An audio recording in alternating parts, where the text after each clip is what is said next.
Okay, picture this. You're 47 years old, maybe 52, and you're sitting at your kitchen table with your laptop open to your 401k balance, and your stomach just drops because you did the math. You did the math you've been avoiding for years, and the number staring back at you is nowhere close to where it should be. Maybe it's $40,000. Maybe it's $80,000. Maybe honestly it's close to zero, and you've got a decade, maybe 15 years before you're supposed to stop working. And there's this voice in your head, you know the one, that starts whispering that you missed the boat, that you should have started at 25 like your coworker did, that it's basically too late now, so why even bother trying? I want to stop you right there, because that voice is lying to you. My name is Steve, and I spend way too much time thinking about money, financial psychology, and why some people seem to glide through money stress while others carry it around like a backpack full of bricks for their entire adult lives. And honestly, one of the things that breaks my heart a little is how many smart, hardworking people convince themselves it's game over just because they didn't start early. Like retirement planning is some kind of race where if you don't cross a certain checkpoint by a certain age, you're disqualified. It's not a race, it's more like a garden you can still plant in September, even if you meant to plant it in April. You'll get a different harvest, sure, but you'll still get a harvest. So today we're going deep into 11 real, practical, sometimes uncomfortable ways to catch up when you're starting retirement savings late. Some of these are about money mechanics, some of these are about mindset.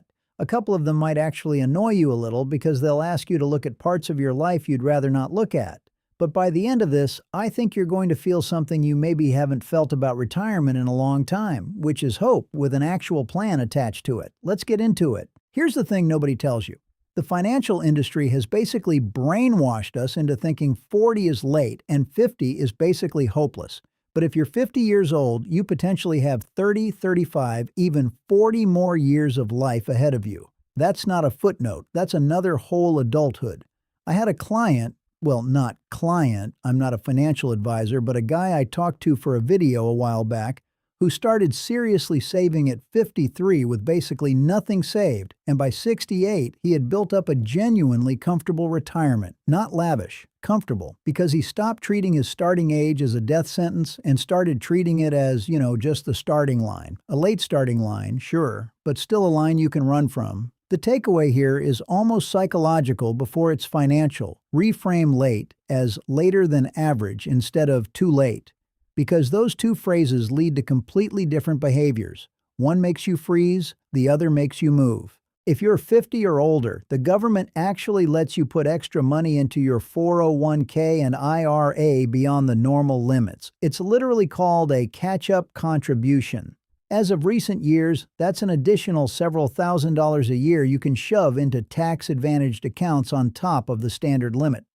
And look, I know, if you're behind on savings, hearing "just contribute more" can feel like being told to just be taller.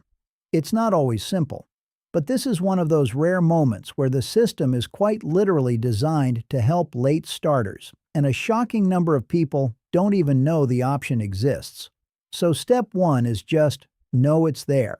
Step 2 is figure out, even if it's not the max, what extra percentage you can squeeze in this year. Even an extra 1% compounds.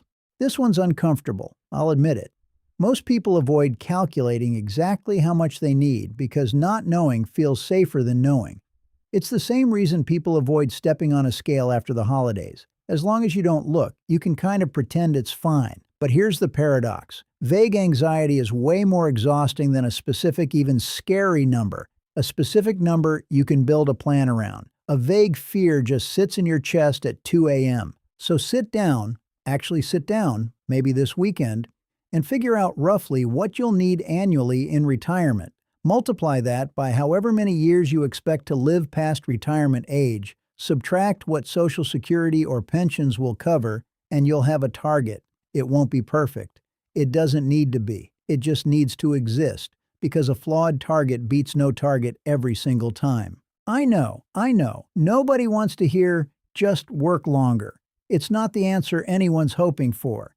But here's what's wild about compound growth. The last few years before retirement are often when your money grows the fastest in absolute dollar terms, simply because the base amount is bigger. Working 2 or 3 extra years doesn't just mean 2 or 3 more years of contributions. It means fewer years your money has to stretch across, more years of growth on your existing balance, and often a bigger Social Security check if you delay claiming it. Think of it like this. If you're driving somewhere and you realize you're running late, sometimes the answer isn't driving faster and more recklessly. Sometimes the answer is just leaving 15 minutes later than planned, but on a smarter route. Same destination, slightly adjusted timeline, way less stress. Everyone fixates on the savings side of the equation. How do I get more money in? And almost nobody thinks seriously about the spending side, which is honestly half the equation. If you can genuinely picture a retirement lifestyle that costs, say, 20% less than you originally imagined, you've essentially just closed a huge chunk of your gap without earning another dollar. Downsizing your home, relocating somewhere with lower cost of living, paying off your mortgage before retiring. These aren't consolation prizes. They're legitimate, powerful strategies. I sometimes think we treat downsizing like it's admitting defeat, when really it can be one of the smartest, most liberating financial moves available to a late starter. Less house, less stuff, less overhead, more freedom, honestly. This one gets a little technical, so bear with me. A Roth account grows tax-free and, crucially, withdrawals in retirement are tax-free too, whereas traditional 401k and IRA withdrawals get taxed as regular income. If you're starting late and expect your income to actually be lower in the years right before retirement, maybe you cut back hours, maybe there's a career transition, that can be a window to convert some traditional retirement savings into a Roth account at a lower tax rate. It's not right for everyone, and honestly, this is a spot where talking to an actual tax professional matters, because I'm not going to pretend a 5-minute YouTube explanation covers every nuance of your specific situation. But the broader point stands: taxes are one of the biggest hidden threats to a late starter's retirement, and thinking about them now rather than the week before you retire can save you real money. Here's a stat that kind of blows my mind every time I think about it. Claiming Social Security at 62 instead of waiting until your full retirement age, or even until 70, can mean a permanently smaller monthly check for the rest of your life. We're talking potentially 30% less forever, just because you claimed a few years earlier. For someone who's behind on savings, Social Security often ends up being a much bigger slice of the retirement pie than it is for someone who saved diligently since their 20s. So this is one of those areas where a little bit of research or a conversation with a financial planner who specializes in this can make a genuinely massive difference. Don't treat Social Security like an afterthought. For a late starter, it might be your single most valuable asset. I think we've all got this mental image of retirement as a light switch. One day you're working full-time, the next day you're fully retired, done, no more paychecks ever. But that's not actually how a lot of people do it anymore, and honestly, for late starters, it shouldn't be. Consider a bridge, part-time consulting in your old field, a small side business built around something you already love, freelance work, even a part-time job that comes with decent benefits. This isn't about grinding forever. It's about softening the cliff edge into something more like a gentle slope. Even a modest $15,000 or $20,000 a year in part-time income during early retirement can dramatically reduce how much you need to have saved, because you're not pulling that money entirely from your nest egg. I know a woman, her name doesn't matter here, but she was a school teacher for 30 years, retired with less saved than she wanted, and started tutoring a few afternoons a week. That small side income covered nearly a third of her monthly expenses. It wasn't glamorous, but it worked, and honestly, she told me she actually liked having a reason to leave the house a couple days a week. Now, this one requires some nuance, so let me be careful here.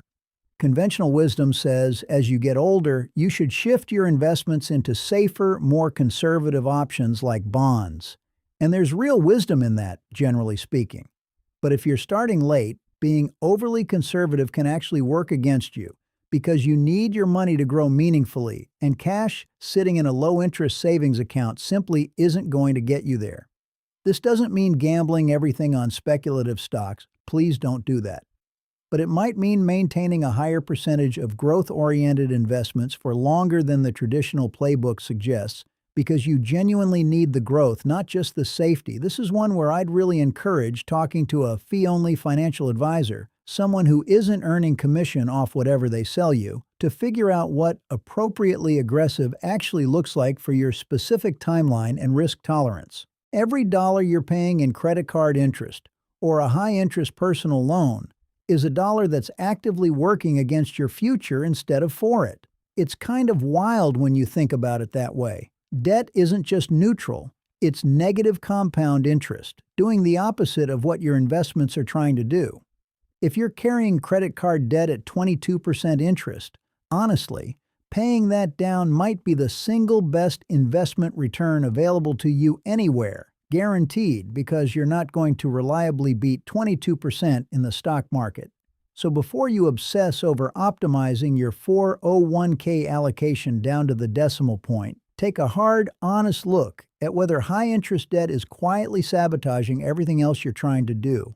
This is the one that isn't really about spreadsheets at all.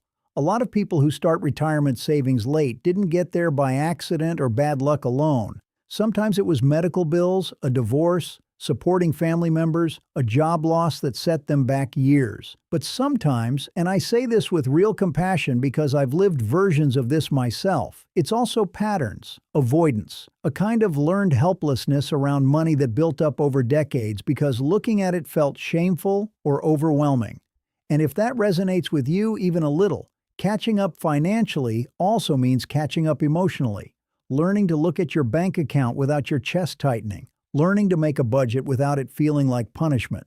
Learning that checking your retirement account isn't an act of self-flagellation, it's an act of self-respect. Because honestly, the mechanics, the catch-up contributions, the Roth conversions, the Social Security timing, none of that matters if the underlying relationship with money stays the same one that got you here. Change the psychology, and the strategy actually gets a chance to work. So where does that leave us? Let's pull it together. Starting late doesn't mean starting from a place of doom. It means starting from a place that requires more intentional strategy, a bit more urgency, and honestly a bit more self-compassion along the way. You've got catch-up contributions the government built specifically for people in your position. You've got the option to reduce your expenses instead of only increasing your income. You've got Social Security timing, bridge income, smarter investment allocation, and debt elimination all working together, not as isolated tricks, but as pieces of one coherent plan. And maybe the biggest shift of all is just permission. Permission to stop comparing your financial timeline to your coworkers or your siblings or some stranger on the internet who started investing at 19 and never worried about money a day in their life.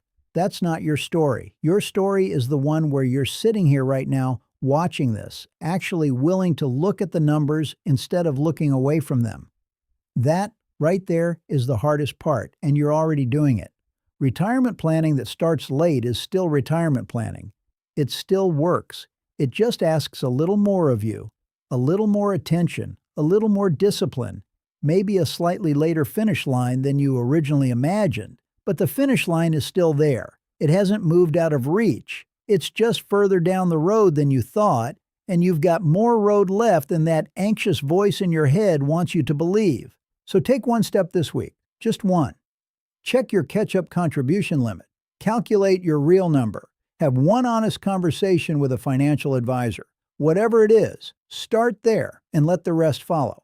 You didn't miss the whole game. You're just picking up your bat a little later in the inning than you planned. And honestly, some of the best comebacks in life happen exactly like that.